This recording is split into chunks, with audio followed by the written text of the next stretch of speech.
think these books are amazing.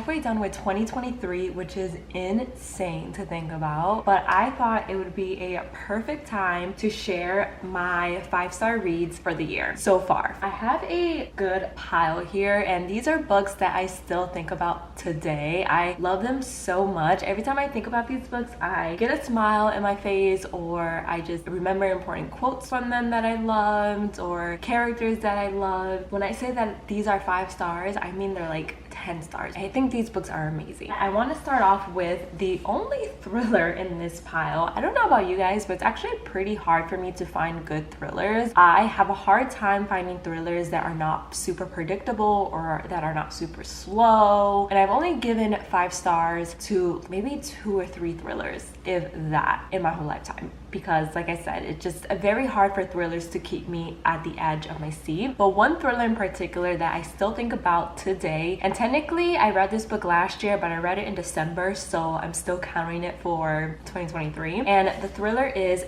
Daisy Darker by Alice Feeney. I absolutely love this thriller so much. I think I read it in one sitting and it had me at the edge of my seat. Literally, I really had no idea what was going on half the time, and when I got to the ending, it took me by complete surprise. The ending was not what I expected at all. I just loved how Alice Feeney wrote the characters, how she wrote the storyline. It is kind of like a murder mystery because it follows a family who's on this secluded island during a storm. None of them can get off the island. At the strike of midnight, I believe, or at some time during the night, one of their family members ends up dead, and I think every hour throughout the night someone else dies, and the whole family has to figure out who's killing them off and why the family's being targeted. It's such a good thriller. If you want a thriller that isn't super slow, that is a good murder mystery, and that you won't be able to guess the ending, then pick up Daisy Darker. I promise you, it's so good. It's also a super fast-paced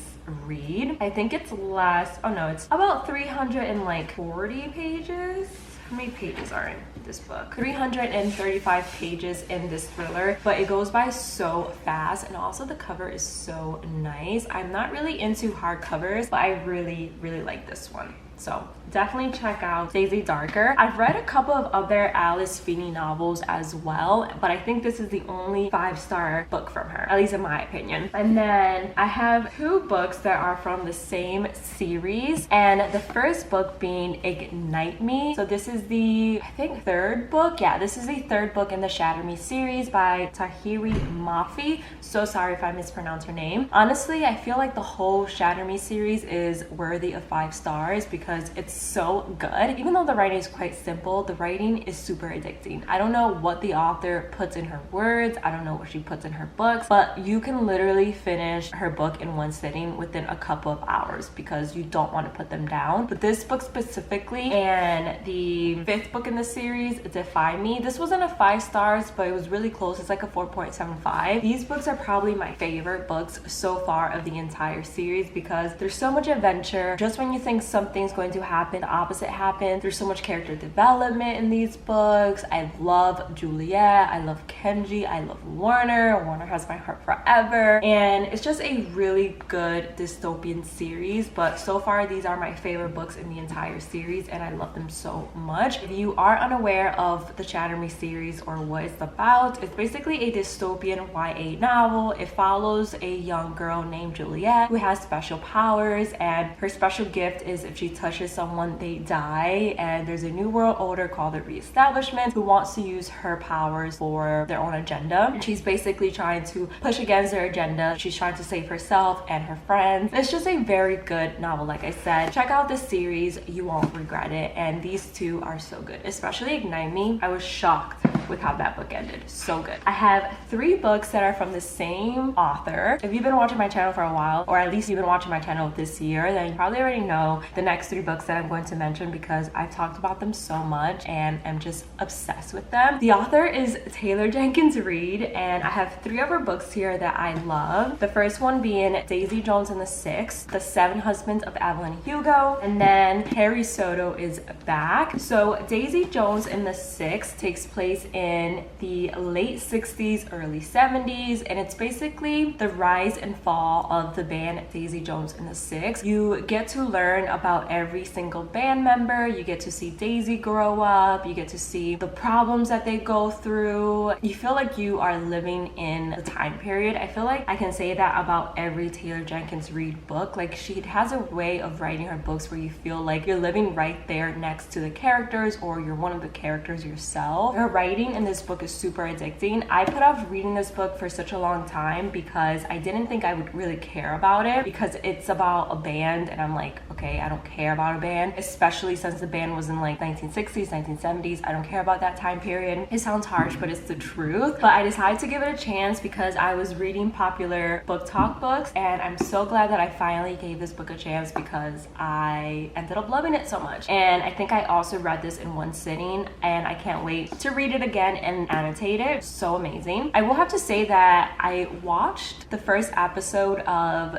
the TV show adaptation of this book. I actually watched it yesterday for the first time. I know I'm so late, but I have to say that I was kind of bored. I don't know if I'm going to continue watching it. I feel like the book so far, again, I'm only on episode 1. Well, technically I'm on episode 2 now, but I feel like the book is so much better, and I was really bored with episode 1. I'm so sorry. Let me know in the comments below if I should continue the show on Amazon Prime. Just don't know. I don't want the show to ruin the book for me. The next book that I read from Taylor Jenkins Reid was The Seven Husbands of Evelyn Hugo. Again, this book made me feel like I was right there with the characters. This one follows a old Hollywood star and her whole life. It follows her journey being a Hollywood actress, but it also follows her 7 marriages. So the book is broken down into 7 parts. Each part is dedicated to one of her husbands. Evelyn is an interesting main character because sometimes you really dislike her, but other times you love her and you really understand why she did the things that she did. You may not agree with everything that she did, but given the time period, you can really understand that everything that she did was to protect herself and to protect her loved ones. And I just love Evelyn in this book. And at the end of the book, I was so upset that Evelyn wasn't actually real and that this wasn't like an autobiography, because it felt like Evelyn was a celebrity. Like, it felt like she was real. Highly recommend. I know this book has been out for a very long time. It went popular on TikTok maybe like a year ago or 2 years ago, maybe even earlier than that, but I put off reading it for so long and now I'm obsessed with it. I really hope they make like a TV show or a movie based on this book because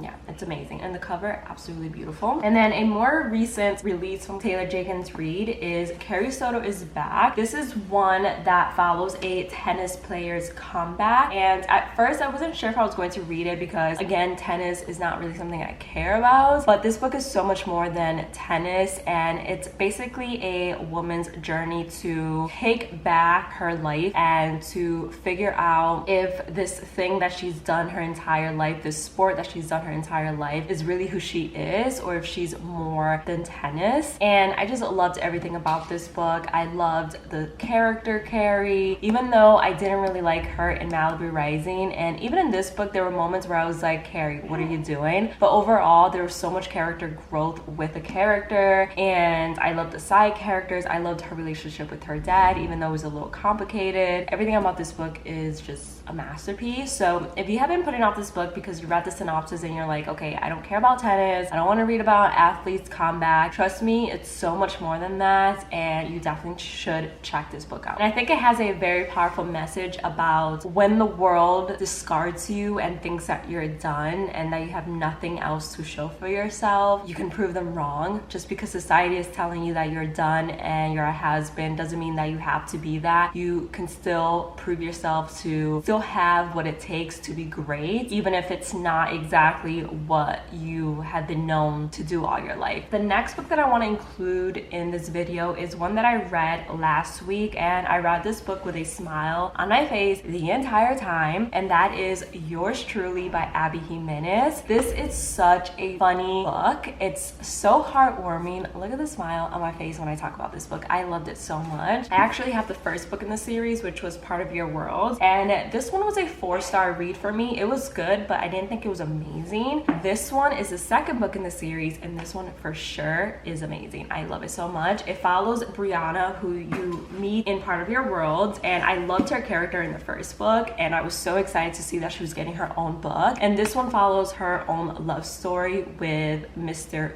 Jacob, well, Dr. Jacob Maddox, and he is just a big old cinnamon roll. He is just perfection. I have no complaints about him. If you have been watching my reading vlogs this past month or two, you would know that I've been complaining about romance books for a hot minute. I just feel like a lot of romance books portray the male main character as toxic. Like, a lot of the male characters in the romance books that I've been reading are like super overbearing, super overprotective, to the point where it comes off across as toxic and super dominating, and I'm kind of just tired of reading romance books with that type of male character. So I'm really loving like wholesome characters at the moment, and Jacob is so wholesome. I also like that even though this book is a romantic comedy, it's definitely going to have you laughing out loud. I love that it also tackles some deep topics, so definitely look up trigger warnings beforehand, because it tackles anxiety and tackles panic attacks, cheating, learning to trust yourself again, learning to love others again, learning to trust others. Again, just a great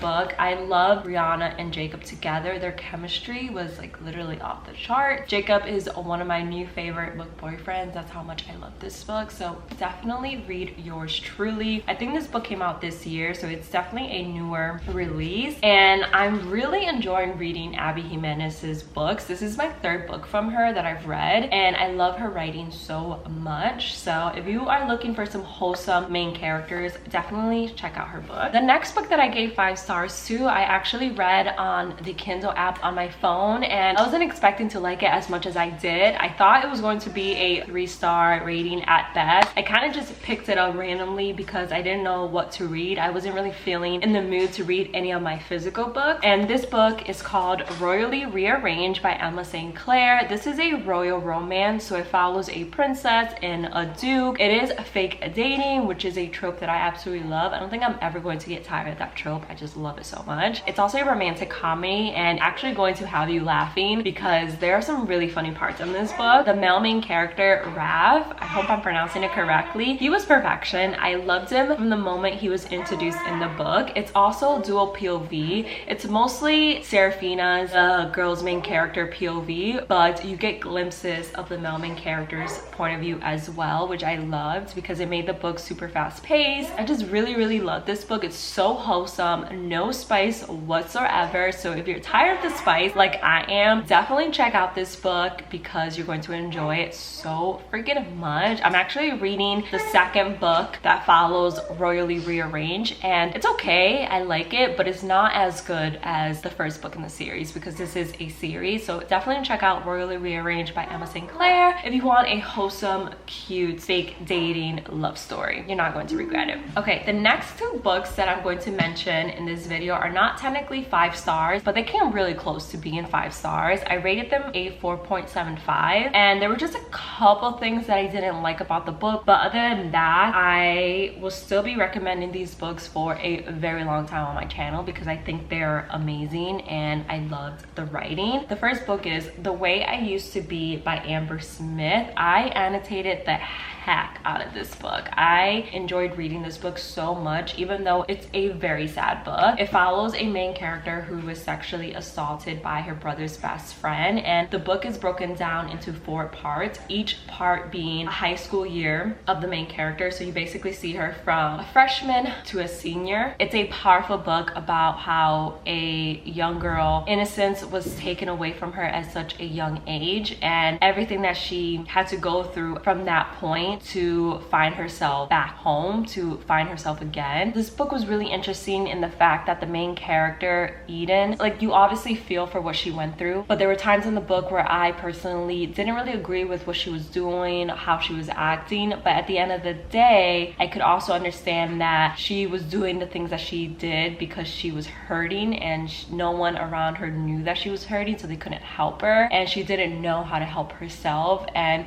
my heart just broke for her. I would definitely look up the trigger warnings beforehand because this book definitely can be triggering. But if you want a book that talks about a young girl's survival and her journey to finding herself, read this book. And the sequel is coming out, and we're going to be able to see Eddie in college and have a second chance at her one true love. So I'm just super excited to read the sequel, and I can't wait for it. I highly recommend. Another book that I annotated the crap out of was You Be Home Now by Kathleen Glasgow. This was another book that I rated 4.75. It's actually a book that follows a high school student whose older brother, there's like hair on my hand, whose older brother is addicted to drugs, and she's basically trying to help him stay sober. Unfortunately, there was a car accident where one of their high school, I don't want to say friends because they weren't friends, but one of the girls that went to high school with them died. So the whole school kind of is against them because they blame her death on them. And the main character, Emery, is stuck between trying to figure out who she is as a person, as we all had that same struggle when we were in high school, but she's struggling to find out who she is as a person because she feels like she has to be invisible, so her parents don't have to worry about her because they have enough on their plate worrying about Joey, her older brother, and she doesn't want to cause any more issues, but she is trying to figure out who she is.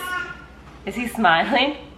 It's also very sad because so many people are in Emery's shoes right now, and drugs are a huge problem in our country, in this world. And I think this book does a great job of showing how drugs not only affect the person who's addicted to them, but it also has a way of affecting the person's loved ones. You're left wanting them to get better, but unfortunately they can't get better until they want to get better. And sometimes you have to accept things as they are and just be there for them as much as you can. So yeah, a really powerful book. Another book with amazing dialogue, amazing quote, a lot of character development. Also, if you can hear my little baby boy in the background, he's playing with his dad right now. Those are all the books that I've given 5 stars to so far this year. I'm hoping that I find more 5-star reads before the year is over. Let me know in the comments below what books you have given 5 stars in 2023. I would love to know. Maybe I'll check them out if I haven't read them yet. And that is pretty much it for today's video. Really hope you guys enjoyed watching. If you did, don't forget to give this video a big thumbs up. Don't forget to subscribe. I would love to have you a part of my channel, and I'll see you guys in the next one. Bye guys.